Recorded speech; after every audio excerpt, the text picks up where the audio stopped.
Halo, selamat bertemu kembali di channel Yukup saja.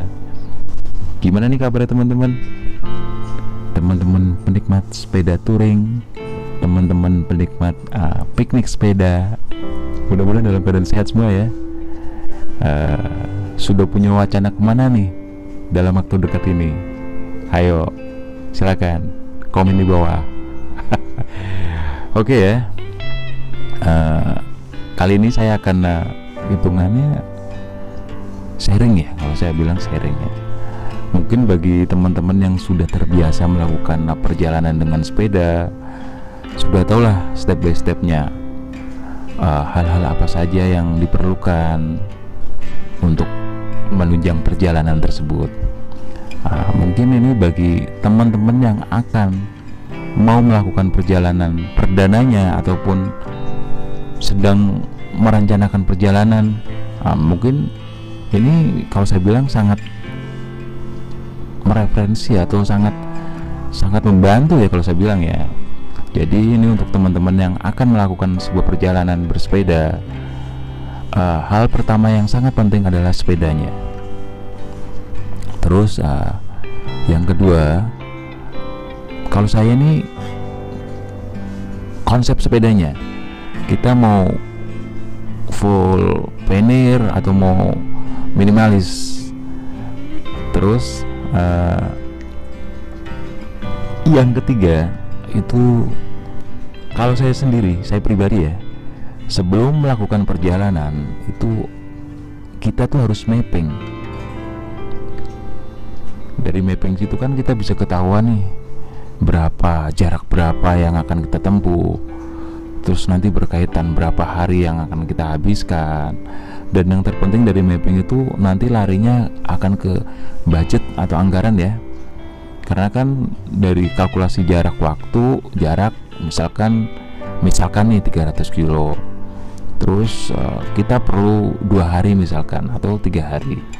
Dari situ kan kita bisa kalkulasi anggaran budget kita, karena kan dalam satu hari kita itu perlu makan 3 kali, belum lagi buat air mineral ataupun buat rokok dan segala macamnya. Dan intinya dalam satu hari itu kita memerlukan dana sekian.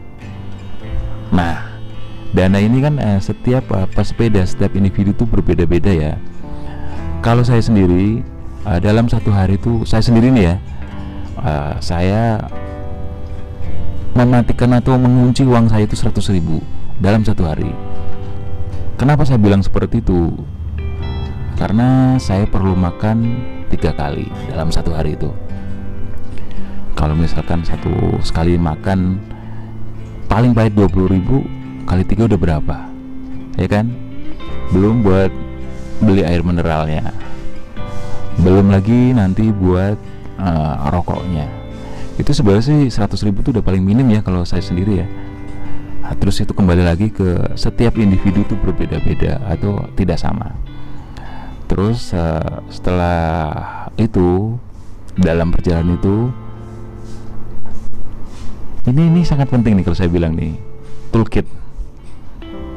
Karena yang namanya perjalanan, dari jarak yang kita tempuh itu sedikit banyaknya pasti ada kendala ya, misalkan ban bocor atau rantai copot dan segala macam. Kalau kita sudah bawa alat untuk keperluannya, secara nggak langsung kan kita bisa handle sendiri, kita bisa tanganin sendiri. Terus gimana lagi? Ya seperti itulah. Jadi intinya mempersiapkan diri kita ya. Kalau misalkan ada kendala, kita bisa handle sendiri. Yang namanya sepeda kayak gini kan, apalagi sepeda piknik ya, itu rute yang dilewati itu tidak selalu kota, kadang perkampungan, kadang hutan ataupun pesawahan. Itu kan beda-beda ya. Saya punya pengalaman yang kurang menyenangkan dengan toolkit. Waktu itu perjalanan saya bilang di dalam kota ya.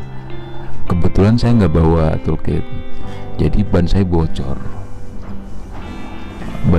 nih guys. ban saya bocor, saya bawa ke tukang tambalnya ban itu, maaf ya, bukan menyudutkan mereka tuh nggak mau megang, karena kan alasannya ban sepeda tipis segala macam, berisiko dan segala macam, dan dia bilang intinya menolak secara halus. Dan dari situ pengalaman itu saya selalu membawa toolkit itu. Jadi kalau sewaktu-waktu ada trouble segala macam, kita bisa pegang sendiri, kita handle sendiri. Nah, itu dari toolkit ya. Terus kita kembali lagi ke topik permasalahan tadi ya, ke topik inti dari si perjalanan tadi. Yang terpenting dalam bersepeda itu safety riding. Kelengkapan safety riding itu sangat-sangat penting ya, karena yang namanya perjalanan kita nggak tahu, musibah kita nggak tahu. Kayak kemarin nih perjalanan saya yang beberapa hari yang lalu, saya jalan dengan teman saya, dan teman saya jatuh tuh 2 kali.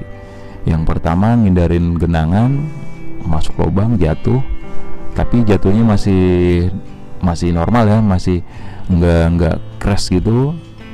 Terus yang kedua kali jatuhnya vital, parah kalau saya bilang, karena si drifter ini udah bengkok dan benturan yang saya bilang benturan kepala, benturan aspal yang, dan diselamatkan dengan helm. Coba bayangin kalau nggak pakai helm. Itu aja kemarin pakai helm, cuman ada luka sedikit di bibir atasnya. Nah, itu pentingnya safety riding ya. Helm, terus lampu, reflektor ya kalau kita jalan malam, itu sangat penting, sangat penting kalau saya bilang. Nah, tadi kan udah mapping, terus larinya udah ke budget, terus udah ke toolkit ya, dan terus yang berikutnya adalah tujuan kita mau kemana. Itu penting tuh, tujuan kita mau kemana guys. Terus dari tujuan itu kan kita bisa kalkulasikan ya, waktu kita menghabiskan waktu berapa hari. Terus kita perlu bawa baju berapa piece. Dari itu masih berkaitan dengan mapping tadi ya. Terus yang terakhir, yang namanya kita di tempat baru ya, mau nggak mau kita harus interaksi lah dengan tempat baru. Terus kita harus hitungannya apa ya, menjaga sikap lah, karena kita beradaptasi di tempat baru.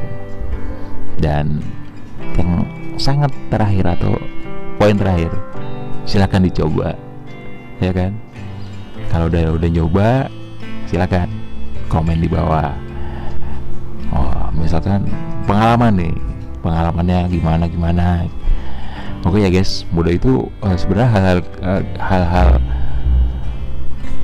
kalau saya bilang itu hal sangat penting ya dalam melakukan sebuah perjalanan ya, karena nantinya itu berkaitan. Dan intinya guys, jangan lupa bahagia, karena bersepeda itu, sepeda piknik itu ya, itu kalau buat saya sendiri adalah kepuasan batin. Kita bisa mengunjungi tempat dengan sepeda itu sebuah kepuasan batin, dan capek atau letih kita hilang dengan seketika. Begitu kita sampai di lokasi, kita melihat pemandangan yang sangat luar biasa, dan itulah obat dari lelah kita di jalan, terbayar sudah. Oke guys, nah, kurang lebih seperti itu. Silahkan dicoba dan dipraktekkan. Oke ya, jangan lupa nih like dan subscribe-nya. Sampai bertemu di cerita berikutnya.